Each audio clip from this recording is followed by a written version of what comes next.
Olá, queridos e queridas, tudo bem? Meu nome é Fernanda, sou aqui do Telesatiro Advocacia, portanto, advogada e fundadora desse escritório desde 2017.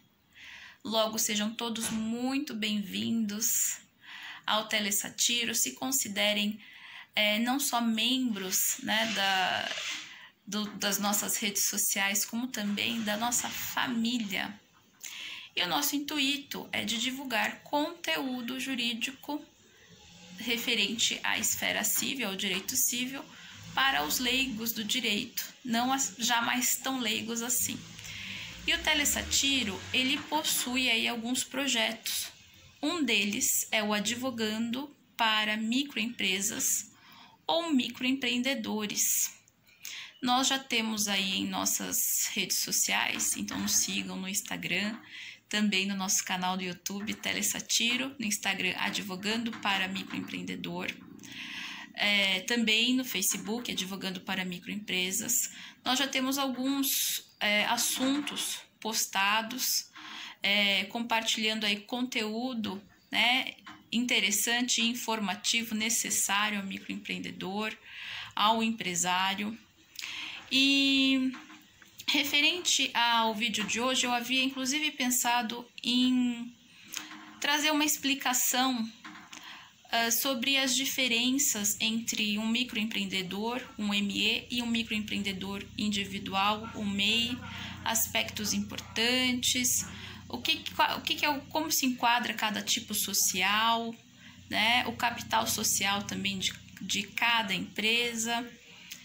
Mas, de qualquer forma, antes de nós entendermos essas distinções, quando nós falamos em negócios, em ter o seu próprio negócio, eu acredito que o mais importante de tudo seja o empreendedor, o empresário individual, ter ciência do que significa ou do que representa o risco do negócio. Porque se você, empresário, microempresário, não está preparado para assumir o risco do negócio, então não seja um microempreendedor, não seja um empreendedor, porque isso é um assunto extremamente sério e eu acho que é o mais importante para aquele que tem o seu negócio, saber assumir o risco desse negócio, e nós vamos falar rapidamente sobre isso nesse vídeo. Já que nós vamos tratar desse assunto extremamente importante e também num vídeo curto, até para que não seja desgastante, falar do risco do negócio ou da teoria do risco do negócio é também nós nos pautarmos, por exemplo, no Código de Defesa do Consumidor. Ali no dispositivo, o artigo 2º, está sendo especificado que é um consumidor. Por quê? Porque o empreendedor, ou o microempreendedor, individual ou não, ele vai lidar com seus clientes, que grande maioria das vezes são consumidores. Então, você precisa saber o que é um consumidor. Então, está ali no artigo 2º do CDC. E no artigo 3º está sendo informado o que é o quê? Um empreendedor.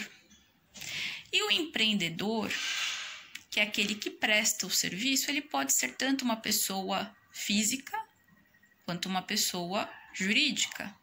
Pode ser pública, privada, nacional, estrangeira. E, portanto, seja essa pessoa física ou jurídica, ela vai assumir esse risco e ela vai responder por risco, né, com relação à atividade que ela atua, ela vai responder por esse risco de forma objetiva. A responsabilidade é objetiva. Por exemplo, eu tenho uma transportadora e de repente no inteirinho desse transporte o meu motorista ele acaba sem querer, né, não foi de má fé, atropelando aí um pedestre. E aí? É preciso o cidadão pedestre provar que houve culpa da minha empresa, da minha transportadora, que eu estou colocando aí como uma hipótese? Não, porque a culpa A culpa, na verdade, a responsabilidade é objetiva. Então, mesmo que eu não tenha a minha empresa ou o meu funcionário, meu empregado, não tenha tido a intenção de atropelar aquele pedestre, que ele não tenha agido de má fé, a responsável é a empresa, no caso a minha, sou eu que vou responder e respondo objetivamente, tá? Então, quando nós prestamos o serviço, é muito importante que a gente tenha noção de que esse serviço ele tenha extrema qualidade, evitar falhas nessa prestação, porque o risco do negócio é nosso, extremamente nosso. Portanto, se ocorrer uma falha na prestação de serviço, seja eu pessoa física ou jurídica, eu tenho que responder, né? Por isso, justamente porque o risco do negócio é meu. Mesma coisa os bancos. Por exemplo, assaltos em caixa eletrônico, né? Seja o caixa interno dentro da agência ou externo. O banco, ele trabalha com o quê? Com dinheiro. Tanto dentro da agência quanto fora da agência, as instituições financeiras, instituições bancárias, elas têm o dever de segurança ao consumidor. E a partir do momento que elas não dão essa segurança, elas respondem objetivamente por isso. O risco do negócio é delas, entendeu? Então, muitas vezes a gente acaba percebendo empreendedores, microempresários, empresários, tentando se eximir das suas responsabilidades, sendo que o risco do negócio é dele. Se você não tem capacidade para assumir o risco do seu negócio, não seja um empreendedor, não seja um empresário. Porque você vai responder por culpa objetiva, por responsabilidade objetiva. É claro que pode ocorrer de existir culpa concorrente, em que o consumidor pode acabar colaborando para isso. Por exemplo, estou no caixa eletrônico, chega um estranho, não tem identificação do banco, não tem nada. Ele fala assim, olha, o fulano de tal, deixa eu ver seu cartão. Passa o seu cartão para mim. Qual que é a sua senha? E a pessoa faz isso. Então, quer dizer, ela está concorrendo, né? O que ela tem que fazer? Não, é um estranho, não vou passar o cartão, não vou passar a senha. Mas, quando o consumidor, ele concorre para isso, daí o empresário, o microempreendedor, enfim, ele pode sim utilizar em defesa própria culpa concorrente ou culpa exclusiva do consumidor, ou então pode ser um caso fortuito ou força maior. De repente, o carro estava em tal local, caiu uma árvore, veio uma tempestade, aconteceu tal coisa. Então, assim, muitas vezes isso não vai ser culpa do fornecedor, né? Então, nós temos esses casos de repente ser caso fortuito, força maior ou culpa concorrente ou exclusiva do consumidor, mas em regra a responsabilidade é objetiva do empresário.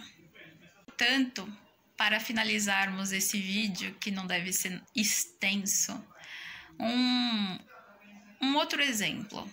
Você tem um restaurante, de repente é entregue ali a comida ao consumidor e dentro dessa comida tem algum bicho, tem uma mosca. E você, microempreendedor, empresário, enfim, não tinha o intuito nenhum, ou uma fé alguma, de que dentro do prato do seu cliente tivesse ali uma mosca. Mas a culpa é sua, a falha na prestação de serviço é sua. Se esse cliente ele quiser ingressar com uma ação judicial pleiteando danos morais, ele pode. E as chances de sucesso dessa ação são grandes. E aí não adianta alegar que, mas eu não tive culpa, eu não queria que a mosca estivesse ali. Não. Então, nós temos que ter muita atenção com a prestação de serviço nossa, buscar maior qualidade possível para evitar prejuízos, inclusive ações judiciais. em face de nossa empresa ou em face de nós mesmos como pessoa física prestadora de serviço. Tá? Então, a teoria do risco do negócio, entender o que é um fornecedor, entender sobre a prestação de serviço, sabe? Compreende sobre aquilo que nós fornecemos e, consequentemente, o produto que nós trabalhamos, o risco que nós temos sobre ele, que, em regra, e na grande maioria das vezes, a responsabilidade é objetiva. Em alguns casos, é caso fortuito, força maior ou culpa exclusiva ou concorrente do consumidor. E aí a gente acaba tendo que colocar a mão no bolso para corrigir aí esse prejuízo que nós mesmos acarretamos a nós empresários, microempreendedores, por conta de falha na prestação de serviço. Então, acima de tudo, ter o seu negócio é assumir o risco do negócio. Não adianta depois, houve um vício, houve uma falha e jogar essa culpa, esse problema para o consumidor, salvo exceções. Porque a responsabilidade objetiva é sua. Então, tenha isso em mente antes de abrir qualquer tipo de negócio, tá certo? Até o próximo tema e um beijão para vocês, meus queridos.